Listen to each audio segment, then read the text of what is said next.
Hello and welcome to the Colorado GMEN show. In Denver, find us upstairs at the Tavern in Platt Park. In Boulder, our new home is downstairs in the basement at the Lazy Dog, the GMEN Den. We will be watching every game at both of those locations. Giants were handed their first loss of the season by an overpowering front four that made the O-line look as bad as it did last year. The biggest play of the game was a fourth quarter pick six by Miles Jack with the score 13-9 well in hand, and the Giants offense finally starting to click, which pushed the score to 20-9. The offensive line must improve if the Giants want to succeed. The D put 8 men in the box, only 30% of run plays, and Barkley only averaged 2 yards per carry if you take out his touchdown run. The Jags employed mostly 4-down linemen with few blitzes. Now, this should be a much more simple package for the O-line because you know exactly who's in front of you. Thank you to David Sin for posting the Pro Football Focus grades in the Boulder G-Men group. Nate Salter was at 58.4, Hernandez at 55.6. These are putrid, by the way. And Salter is the was the highest paid lineman until another contract came in. But Hernandez was our second round draft pick, very high overall draft pick. Jalapio, who performed the best at 85.2, is a journeyman who could never find a spot on a roster for his longer career and he finally landed on the Giants. Now Jalapio's role against a 4-3 is mostly in support and pass plays, and he seemed to bias towards Omame, which is a positive sign for Hernandez moving forward. Okay, moving down the line, Omame was at 48.4, and Flowers, if you can imagine 55.6 and 48.8 were bad, was at 38.4. Now, Eli claims that the Jags have the best front four in the game. I'm not sure I agree. They are good, but I don't know that they're the best front four in the game. Eric Flowers, it will be the scapegoat, and Charles David will join us in the edited version of the show to debate that in more detail. For you folks live, he's the GOAT because he started the game with 2 penalties on the first 3 snaps of the game, wiping out a 35-yard beautiful catch by Evan Engram. And then much more importantly and much worse, he whiffed on a block that forced Eli to step up and hurry a throw. That was the most back-breaking blow of the game, the interception.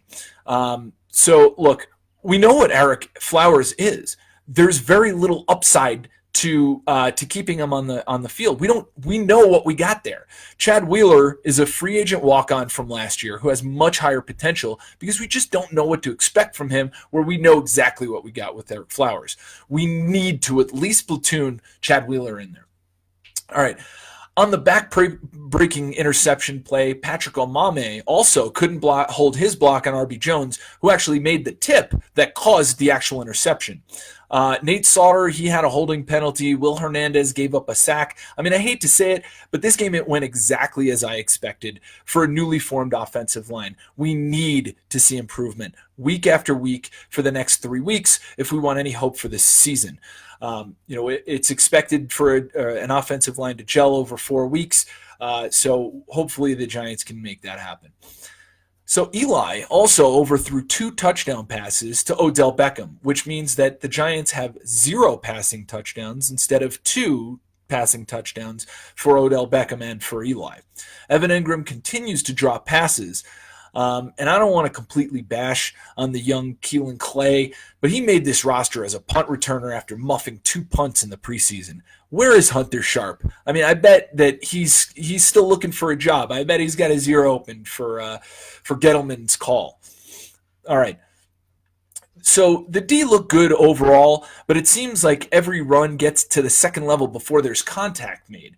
This is one of my arguments against the 3-4. It's a little weaker, and the D is really missing Olivier Vernon with his high ankle sprain injury. We don't know when he's coming back. It'll probably be at least another few weeks. We need you, Olivier. If I could give you some Wheaties or whatever it is to make you feel better, to get your butt back on the field, I will do it. All right, Saquon Barkley, He delivered his NFL He delivered on his NFL debut. I mean, he became the first Giants rookie to gain 100 yards rushing in his first NFL game. He finished with 106 yards on 18 carries, averaging 5.9 yards per attempt. The Giants touchdown was the longest by a Giants rookie since Ahmad Bradshaw in 2007. All this behind a shoddy offensive line who were not helping Saquon Barkley at all to open those holes. He really, and even at 68-yard touchdown, it was a busted play. He cut upfield to make that happen. That was all on Saquon Barkley's legs. I have to give Sterling Shepard a shout out. That was a great block that actually held the corner on the at the sideline. That's what sprung him. Otherwise, it would have been a very nice run, but it wouldn't have been the touchdown.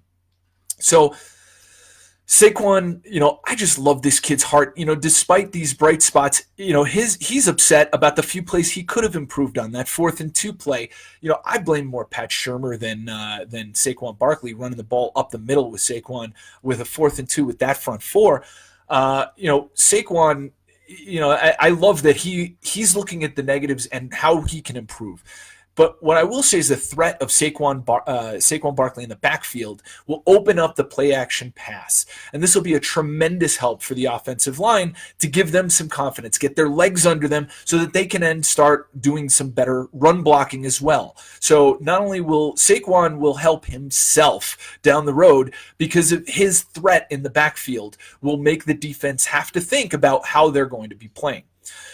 Some other positives, Odell Beckham is back. 11 catches on 15 targets for 111 yards, including a few beauties.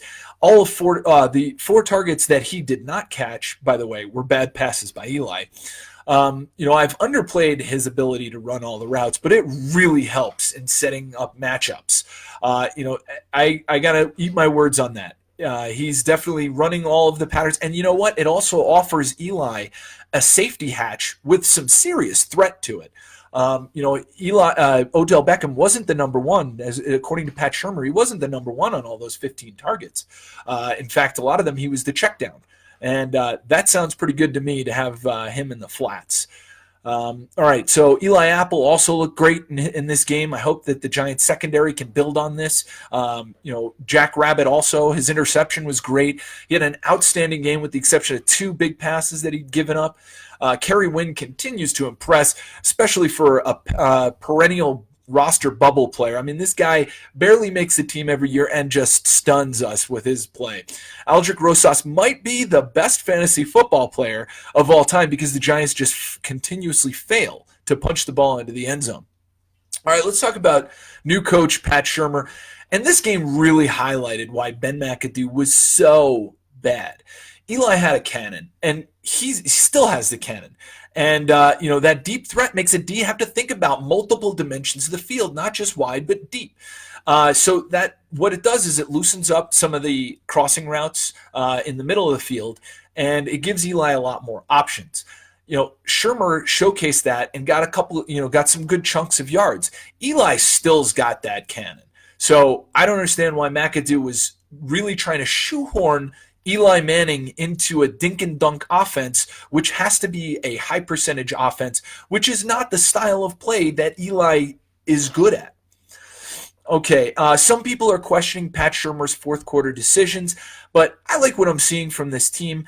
He really got them ready to play. You really can't knock him for the muffed punt. I know it would only be 49 seconds, but that's really important. That they did have that 49 seconds at the end of the game, because I got faith in Eli. I think this team actually might have mounted a comeback because they only needed a field goal.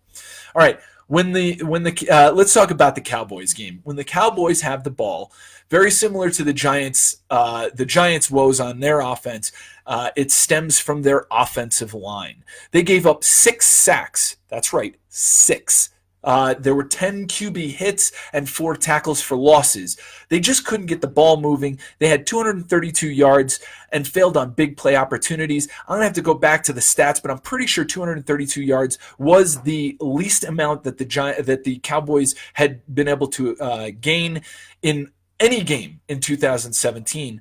Scott Linehan, the Dallas offensive coordinator, is on the hot seat right now as the boys have failed to score 10 points in at least nine of their last games.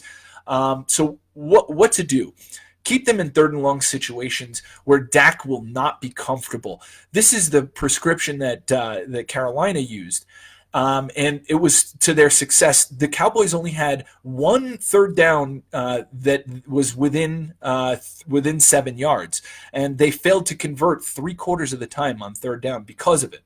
The other key on offense, on Giants defense to stop the Cowboys offense is keep Cole Beasley under control. He had 73 yards, and he's really the only threat that the Cowboys have in their aerial assault.